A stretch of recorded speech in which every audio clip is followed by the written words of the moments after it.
सूरह बकरा की आयत नंबर 183 में रोज़े का जिक्र है। हम चाहते हैं कि इसकी तिलावत करें और इस आयत को बताएं कि रोज़े के हवाले से अल्लाह ताला क्या बयान कर रहा है। साहिबान ईमान, तुम्हारे ऊपर रोज़े इस तरह लिख दिए गए हैं जिस तरह तुम्हारे पहले वालों पर लिखे गए थे। सूरह बकरा की आयत नंबर 153।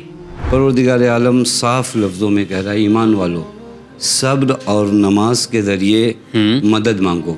आज सूरह मायदा की आयत नंबर 35, इसमें अल्लाह ताला पैगाम दे रहा है वसीले के हवाले से। मैं चाहता हूँ आप उसकी तिलावत करें आगा। यानी वो चीज़ जिसके ज़रिए आप खुदा तक पहुँचते हैं। जी। ये एक एक लफ्ज़ पे तवज्जो करें। वो चीज़